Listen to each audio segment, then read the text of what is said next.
Assalamu alaikum students, my name is Babar Gulab and I am your biology teacher of grade 9th. Today we will explain small intestine and digestion and absorption in this structure. So let's start our topic. Students, आज इस topic को हम explain करेंगे वो है small intestine, the major digestive and absorptive part of the digestive tract, या हम कहते हैं जिसमें मेजर डाइजेशन और एब्जॉर्प्शन होती है फूड कंपोनेंट्स की। ड्यूडेनम से पहले हमने बात की थी स्टमक की। स्टमक में हमने कहा कि जो फूड है उसकी डाइजेशन भी होती है और उसको सूप लाइक मटेरियल में कन्वर्ट किया जाता है, जिसको हमने नाम दिया था काइम का। अब स्टमक ने जब अपना काम कर दिया और सूप लाइक मटेरियल की फॉर्मेशन हो गई, उस फूड की कुछ हद तक डाइजेशन हो चुकी। अब इस काइम को थोड़ा थोड़ा करके पोर्शंस पे स्मॉल इंटेस्टाइन में भेजा जाता है through the structure known as pyloric sphincter. Pyloric sphincter जो है वो ओपन होता है और काइम का थोड़ा सा पोर्शन जो है या अमाउंट जो है वो स्मॉल इंटेस्टाइन में एंटर होती है।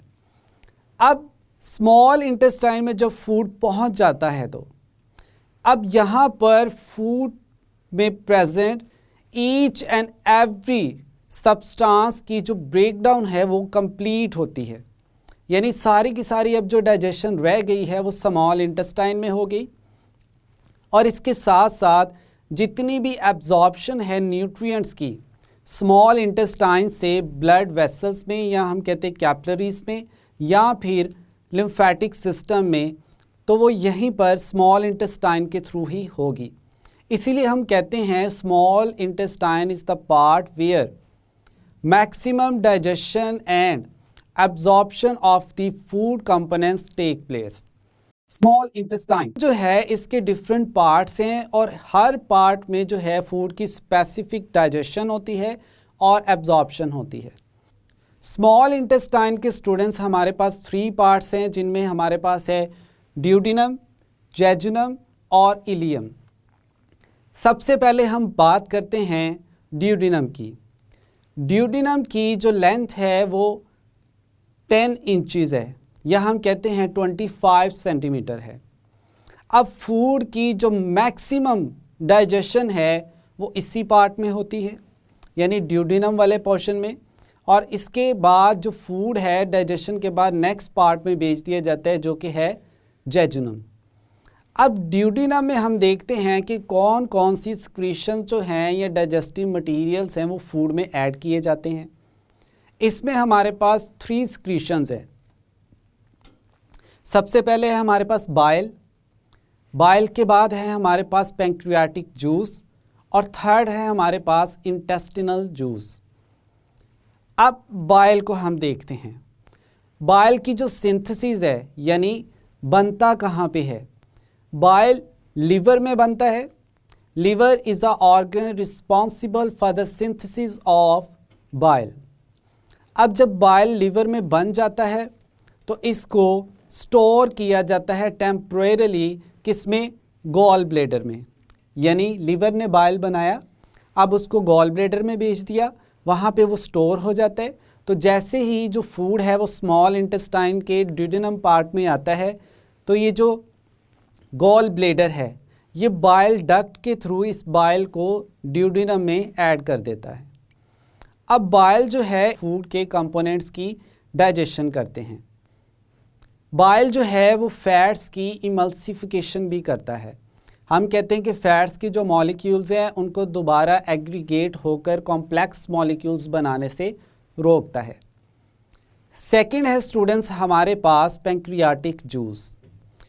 पैंक्रियाटिक जूस जो है वो पैंक्रियास प्रोड्यूस करता है और पैंक्रियाटिक डक्ट के थ्रू उसको स्मॉल इंटेस्टाइन के ड्यूडेनम वाले पार्ट में एंटर किया जाता है या स्क्रीट किया जाता है। अब ये जो पैंक्रियाटिक जूस है इसमें कौन कौन से कंपोनेंट्स हैं या कौन कौन से एंजाइम्स प्रेजेंट है। इसमें हमारे पास है सबसे पहले ट्रिप्सिन, फिर हमारे पास है पैंक्रियाटिक एमाइलेज, और फाइनली हमारे पास है लाइपेज। जो ट्रिप्सिन है इट इज़ एन एंजाइम और ये करता क्या है, ये प्रोटीन की ब्रेक डाउन करता है। सेकंड हमने बात की पैंक्रियाटिक एमाइलेज। पैंक्रियाटिक एमाइलेज जो है ये स्टार्च की ब्रेक डाउन करता है, यानी कॉम्प्लेक्स जो कार्बोहाइड्रेट्स हैं जिनको हमने पॉलीसेकेराइड का भी नाम दिया था उसको ब्रेक करता है और सिंपल शुगर्स में कन्वर्ट करता है। थर्ड हम कह रहे हैं कि थर्ड है हमारे पास लाइपेज। लाइपेज जो हैं ये भी एंजाइम्स हैं और ये क्या करते हैं, ये लिपिड्स की ब्रेक डाउन करते हैं। अब स्टूडेंट्स यहाँ पर मैं आपको एंजाइम्स के रेफरेंस से बहुत ही बेसिक बात बताने जा रहा हूँ। जितने भी ब्रेकिंग एंजाइम्स होते हैं यानी जिनका काम होता है कॉम्प्लेक्स मॉलिक्यूल्स की ब्रेक डाउन और उनसे फिर सिंपल मॉलिक्यूल्स में उनकी कन्वर्जन, उनके नेम के एंड के साथ हम लगाते हैं mostly ase, word ASE। Like lipids है हमारे पास, तो लिपिड्स की ब्रेक डाउन करने के लिए जो एंजाइम होगा उसको हम जनरली कहते हैं लाइपेज। इसी तरह से अगर हमारे पास एक प्रोटीन है, प्रोटीन की ब्रेक डाउन होनी है तो प्रोटीन के साथ आप क्या लगा देंगे, एस वर्ड लगा देंगे। यानी प्रोटीन को ब्रेक करने के लिए जो एंजाइम चाहिए वो क्या होगा, फिर प्रोटीनेज। ठीक है, लाइपेसीज या प्रोटीएसीज होते हैं। तो ये हमारे पास है कि एस का लफ्ज़ जिस एंजाइम के साथ अटैच होता है इट मीन्स कि वो ब्रेकिंग एक्टिविटी में इन्वॉल्व है। सिमिलरली कुछ एंजाइम जो हैं वो सिंपल मॉलिक्यूल्स को कंबाइन करके कॉम्प्लेक्स मॉलिक्यूल्स बना रहे होते हैं, तो उनके साथ हम जनरली सिंथेटेज का लफ्ज़ यूज़ करते हैं। सिंथेटेज यानी सिंथेसिस से कि कुछ नया बनाया जा रहा है और कॉम्प्लेक्स सिंथेसिस हो रही है।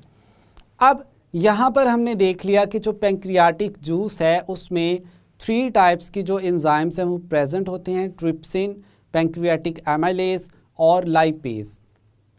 अब हम बात करते हैं इंटेस्टिनल जूस की। जो स्मॉल इंटेस्टाइन का ड्यूडिनम पोर्शन है उसमें स्मॉल इंटेस्टाइन की जो वॉल है वहाँ से स्पेशल सिक्रीशंस ऐड की जाती हैं फूड में। इन सिक्रीशन में अब क्या प्रेजेंट होता है, इसमें लाइपेसीज होते हैं, प्रोटीएसीज होते हैं, यानी ऐसे एंजाइम जो प्रोटीन की, लिपिड्स की और कार्बोहाइड्रेट्स की कंप्लीट ब्रेक डाउन कर देते हैं। यहाँ तक स्टूडेंट्स हमारा जो ड्यूडिनम वाला पोर्शन था और इसमें कौन कौन सी सिक्रीशंस हैं जो फूड में ऐड की जाती हैं फूड को डाइजेस्ट करने के लिए, वो हमने देखा।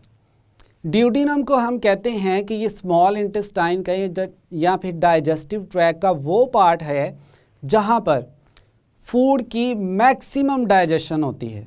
सबसे ज़्यादा जो डाइजेस्ट किया जाता है फूड को वो ड्यूडिनम वाले पोर्शन में किया जाता है। इसके बाद जो नेक्स्ट पार्ट है वो है जेजुनम। जेजुनम जो है वो 2.4 मीटर जो है वो लॉन्ग होती है। अब जेजुनम जो है इसमें होता क्या है, जेजुनम में जो कोई फूड कंपोनेंट्स बच गए हैं, लाइक प्रोटीन्स बच गए हैं जिनकी डाइजेशन नहीं हुई, या कोई कॉम्प्लेक्स पॉलीसेकेराइड्स जो हैं वो बच गए हैं, अब जेजुनम में उन सब की फर्दर ब्रेकडाउन हो जाती है। यानी अब यहाँ तक जो डाइजेशन का प्रोसेस था वो टोटली कंप्लीट हो चुका। अब जेजुनम में जितने मटेरियल्स रहते थे उनकी भी फर्दर ब्रेकडाउन हो चुकी। जेजुनम के बाद नेक्स्ट जो पोर्शन आता है स्मॉल इंटेस्टाइन का वो है इलियम। अब इलियम में एब्जॉर्प्शन होती है, यानी जो न्यूट्रिएंट्स जिनको ड्यूडिनम में और जेजुनम में डाइजेस्ट किया गया है, ब्रेक डाउन की गई है, उनको अब एब्जॉर्ब किया जाएगा इलियम वाले पोर्शन में। इलियम वाले पोर्शन में स्पेशलाइज्ड सेल्स प्रेजेंट होते हैं और इन सेल्स की सरफेस पे फिंगर लाइक प्रोजेक्शंस प्रेजेंट होती हैं जिनको हम नाम देते हैं माइक्रोविलाए या विलाए।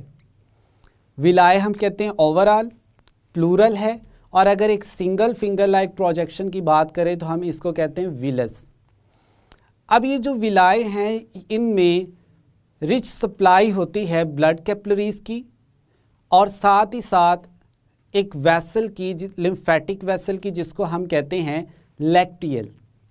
अगर आप स्ट्रक्चर देखें एक विलाए का तो इसमें ब्लड कैपिलरीज भी आपको क्लियर नज़र आ रही है और इसके सेंटर में आपको लैक्टियल भी नज़र आएगी। अब जो विलाई हैं इनका फंक्शन क्या है? सबसे पहले तो हम कहते हैं villi provides a large surface area for the absorption of food components, यानी फूड की डाइजेशन हुई, उसके बाद जो कंपोनेंट्स हैं डाइजेशन के बाद उनकी एब्जॉर्प्शन होनी है स्मॉल इंटेस्टाइन के थ्रू। जितनी ज़्यादा विलाई प्रेजेंट होंगी उतनी ही ज़्यादा उनमें ब्लड कैपिलरीज होंगी और उतनी ही ज़्यादा फूड कंपोनेंट्स की एब्जॉर्प्शन हो सकेगी हमारे इंटेस्टिनल पार्ट में। अब जो फूड कंपोनेंट्स जिनकी ब्रेकडाउन हो चुकी है वो सिंपल फॉर्म में आ चुके हैं। फॉर एग्जांपल अगर प्रोटीन्स है तो वो किस फॉर्म में है? अमीनो एसिड्स की फॉर्म में। जो लिपिड्स थे वो किस फॉर्म में हैं? वो फैट्स की फॉर्म में हैं। जो पॉलीसेकेराइड्स थे वो किस फॉर्म में हैं? अब वो सिंपल शुगर्स की फॉर्म में हैं। अब इन सिंपल सब्सटेंसेस की होनी है एब्जॉर्प्शन। जो तो है हमारे पास अमीनो एसिड्स और शुगर्स, ये विलाई में जो प्रेजेंट ब्लड कैपिलरीज हैं उनमें डिफ्यूजन के थ्रू एब्जॉर्ब कर लिए जाती हैं। स्मॉल मॉलिक्यूल्स हैं, they can cross the membrane. Villi की जो मेम्ब्रेन है वो 1 सेल थिक है, यानी 1 सेल थिकनेस है उसकी।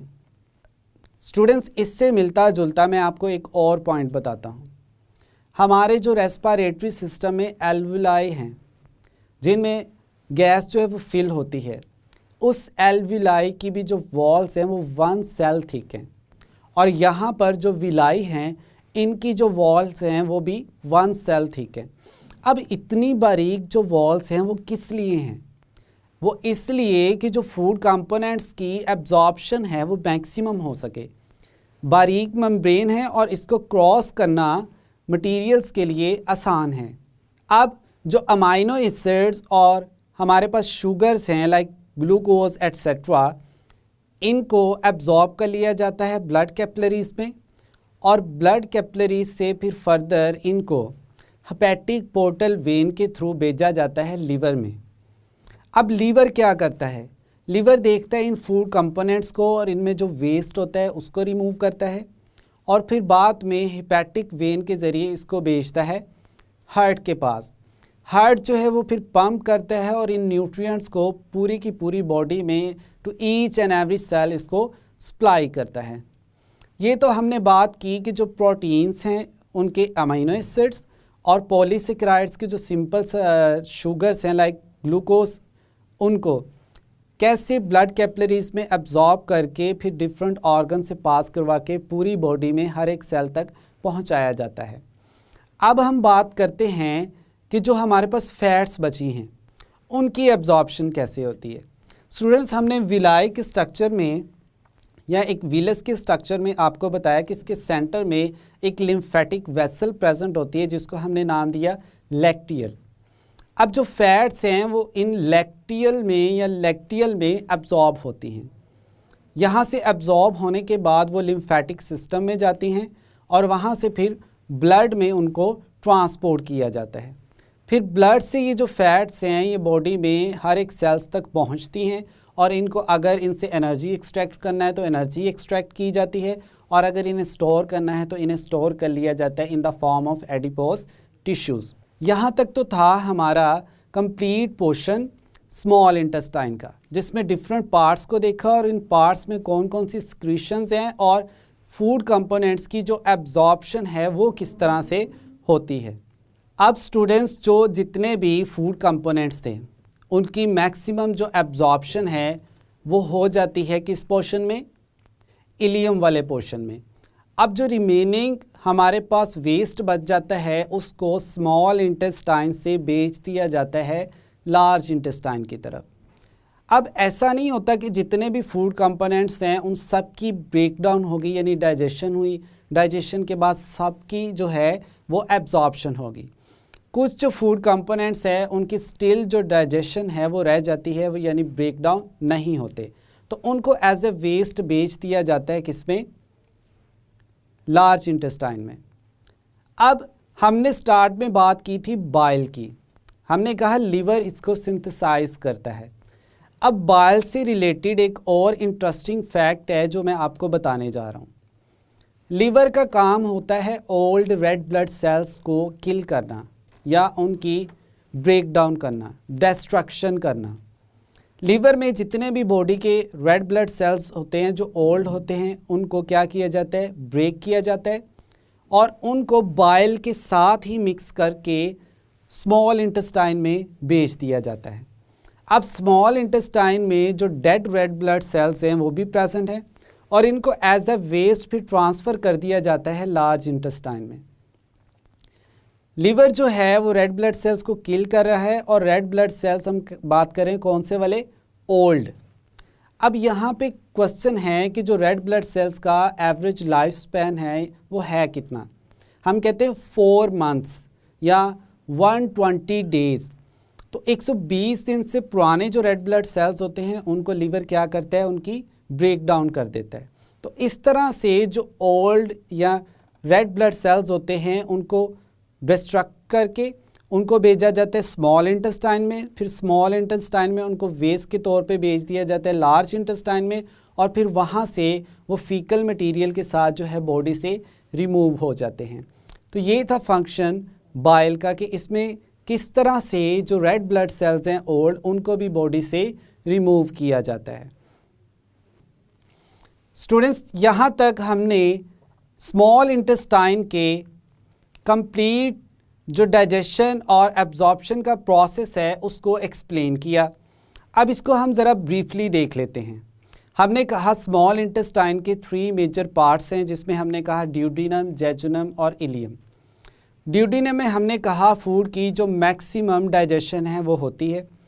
इसमें डिफरेंट सिक्रीशंस की जाती हैं लाइक बाइल जो कि लीवर सिंथेसाइज करता है, पैंक्रियाटिक जूस जो कि पैंक्रियास बनाता है और साथ ही साथ इंटेस्टिनल जूस जो कि स्मॉल इंटेस्टाइन की वॉल्स जो हैं वो रिलीज़ करती हैं। यहाँ पर जो फूड में प्रेजेंट प्रोटीन्स, कार्बोहाइड्रेट्स और जो लिपिड्स हैं उनकी ब्रेक डाउन की जाती है into simple substances like amino acids, simple sugars and fatty acids. इसके बाद हमने कहा नेक्स्ट पोर्शन है ड्यूडेनम के बाद जो है जेजुनम। अब जितने कंपोनेंट्स रह गए हैं फूड में डाइजेस्ट होने वाले उनको फर्दर जो है इस पार्ट में ब्रेक डाउन किया जाता है। आफ्टर दैट हमने बात की इलियम की। अब इलियम में जो है वो मैक्सिमम एब्जॉर्प्शन होती है न्यूट्रिएंट्स की। न्यूट्रिएंट्स को एब्जॉर्ब किया जाता है by the specialised structure known as villi, singular villus. अब विलाई में ब्लड कैपिलरीज प्रेजेंट होती हैं जिसमें अमाइनो एसिड्स और कार्बोहाइड्रेट्स जो हैं वो एब्जॉर्ब कर लिए जाते हैं। फिर इनको भेजा जाता है लीवर के पास। लीवर फिर उनको डिटॉक्सीफाई करके यानी क्लीन करके उनमें से टॉक्सिक जो सब्सटेंसेस हैं उनको रिमूव करके भेजता है हार्ट के पास और हार्ट जो है फिर पंप करता है और इन न्यूट्रिएंट्स को पूरी की पूरी बॉडी में ट्रांसपोर्ट करता है। दूसरा हमने कहा फैट्स जो हैं वो लिम्फेटिक वेसल्स लाइक लैक्टियल में एब्जॉर्ब होती हैं फैटी एसिड्स और फिर चली जाती है लिम्फेटिक सिस्टम में। फिर वहाँ से वो ब्लड सर्कुलेशन में आती हैं, उनसे एनर्जी एक्सट्रैक्ट की जाती है या फिर उन्हें स्टोर कर लिया जाता है। यहाँ तक स्टूडेंट्स था हमारा कंप्लीट प्रोसेस डाइजेशन का जिसको हमने देखा स्पेशलाइज्ड स्ट्रक्चर में जिसको हमने नाम दिया स्मॉल इंटेस्टाइन का। I hope now you have a clear idea about the small intestine, its structure, functions and digestion and absorption in small intestine. मिलते हैं नेक्स्ट लेक्चर में। अल्लाह हाफिज़।